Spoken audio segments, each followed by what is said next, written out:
আসসালামু আলাইকুম। বাংলাদেশের সার্বিক পরিস্থিতির দিকে তোমরা তাকাও, যারা সেকেন্ড টাইমার আছো।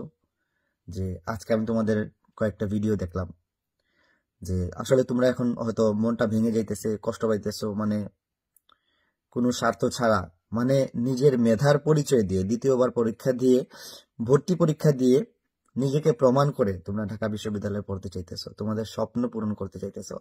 কিন্তু কোথাও একটা বাধা, মানে সর্বোচ্চ শক্তি দিয়ে চেষ্টা করার পরেও দেখা যাইতেছে যে তোমরা কোথাও না কোথাও গিয়ে আটকে যাইতেছো, কোনো একটা ফল পাইতেছো না। আল্লাহ তাআলা তোমাদের পরীক্ষা নিতেছেন, আর নিঃসন্দেহে তোমরা মেধাবী। আমরা জুলাই বিপ্লবের সময় কি স্লোগান দিছিলাম প্রথমে? কোটা না মেধা, মেধা মেধা।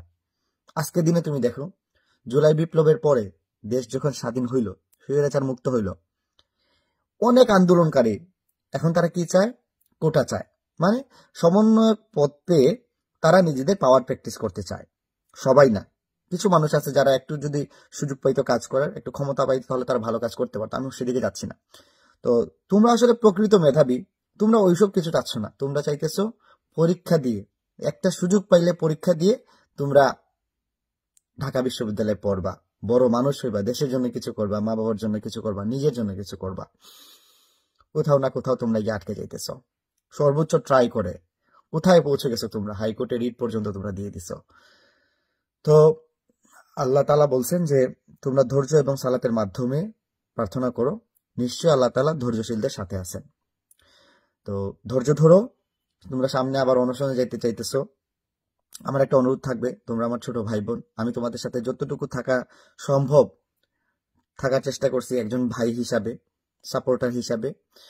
তো একটা রিকোয়েস্ট হচ্ছে, তোমরা আগামী অনশন বা আগামী কর্মসূচির আগে যদি সম্ভব হয়, আমাকে যেভাবে তোমরা কনভিন্স করছো, বুঝাইতে পারছো, অনেকজনকেই তোমরা বুঝাইছো, এরকম কিছু অ্যাক্টিভিস্ট, খুব বেশি পপুলার মানুষের দরকার নাই। যেমন আমার কোনো জনপ্রিয়তা নাই, এরকম মনে করো ঢাকাতে আমারও অনেক পরিচিত বড় ভাই আছেন, আমি ওনাদের সাথে তোমাদের ব্যাপারে কথা বলেছি। তোমাদের যে দাবিটা, তোমাদের যে চাওয়াটা, তোমরা ভাইয়াদের সাথে আলোচনা করো, ওনারা তোমাদের সাথে থাকবেন, কথা বলো। দূর থেকে আসলে বোঝা যাইতেছে না তোমরা আসলে অ্যাকচুয়ালি কি করতে চাইতেছো। তো তোমরা তোমাদের দাবিটা, তোমাদের চাওয়াটা ইন্ডিভিজুয়ালি বসে আলোচনা করো, যে ভাইয়া আসলে আমরা আসলে বেশি কিছু চাই না, আমরা আন্দোলন চাই না, আমরা চাইতেছি যে আমরা একটু ঢাকা বিশ্ববিদ্যালয়ে পড়বো, একটা পরীক্ষা দিব, আমাদের যদি মেধায় না থাকে একটা আবার লাস্ট একটা চান্স দিয়ে দেন, দেখেন যে আমি পরীক্ষা দিয়ে মেধার পরিচয় দিয়ে তারপরে আমি কি চাইতেছি, ঢাকা বিশ্ববিদ্যালয়ে পড়তে চাইতেছি। তোমরা নিজেদের জন্য তোমরা দাবি করো। আজীবন পরিবর্তন আনার যে ব্যাপারটা, আগে নিজে সফল হও। আমি আসলে একটু কম বুঝি, তারপরেও চেষ্টা করতেছি, যতটুকু নিজে ফিল করতে পারতেছি সেই ফিলিংস থেকে তোমাদেরকে বলতেছি। আগে নিজেদের পরীক্ষাটা নিশ্চিত করো, তোমাদের সময় কিন্তু আর নাই। তো আগে তোমরা জাস্ট তোমাদের জন্য একটা চাওয়া, একটা দাবি নিয়ে বড় ভাইদের সাথে কথা বলো, যারা আসলে সমাজের জন্য ভালো কাজ করতে চান এবং করতেছেন, তাদের সাথে কথা বলো। সব পপুলার ব্যক্তিদের কাছে আমার যাওয়ার দরকার নেই, পপুলাররা এমনিতেই আসবে তাদের পপুলারিটির জন্য, কিন্তু প্রকৃতভাবে যারা দেশের জন্য কাজ করে অনেকেই আড়ালে আছে। অনেক মানুষ গত আন্দোলনে অনেক বেশি ক্ষতিগ্রস্ত হয়েছে, কিন্তু তারা কোনো ক্রেডিট পায় নাই। কিন্তু তারা আবারও যখন দেশের প্রয়োজন পড়বে, আবার নিজের বুকটা পেতে দিবে। তো পপুলার ব্যক্তি আমার দরকার নাই, ওনারা আসবে, এমনি আসবে। তোমরা তোমাদের কাজ বাস্তবায়নের জন্য, নিজেদের দাবি আদায় করার জন্য ভালো মানুষগুলোর কাছে যাও, তোমাদের দাবিটা তাদেরকে বোঝাও, এবং সবাইকে নিয়ে তারপরে মাঠে নামো। তোমরা হাল ছাড়িও না, হাল ছাড়ার সুযোগ নাই। যদি আজকে হাল ছেড়ে দাও, তাহলে কষ্টটা সারা জীবন থেকে যাবে।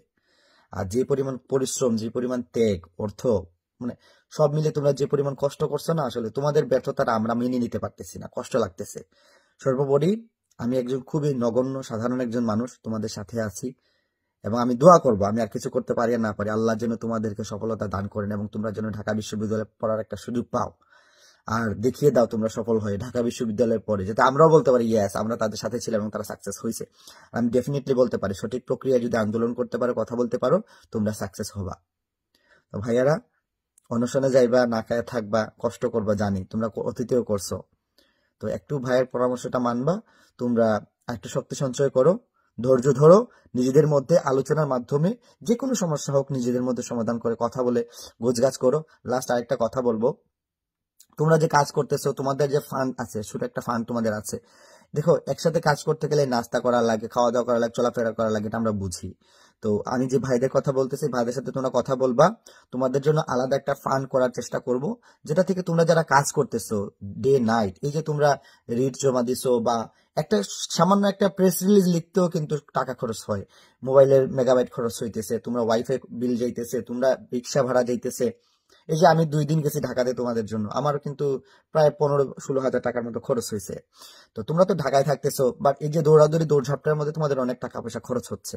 তো সেটার জন্য আলাদা একটা ফান্ডিং আমি আমার ভাইদেরকে বলে দিব, বা তোমরা তোমাদেরকে মূল যে ফান্ডটা যেটা তোমরা ম্যানেজ করতেছো সেখান থেকেও তোমরা কিন্তু দেখো যাদেরকে দিয়ে কাজ করাইতেছো তারা তো শিক্ষার্থী, কোথায় পাবে তারা টাকা? ইন্ডিভিজুয়ালি দেখো 50-60 জন 100 জন 200 জন তোমরা মাঠে নেমে আন্দোলন করতেছো, কিন্তু অফিসিয়াল যে ফান্ডামেন্টাল যে কাজগুলো আছে সেগুলো তো সবাই করতেছে না, 5-10 জন করতেছে।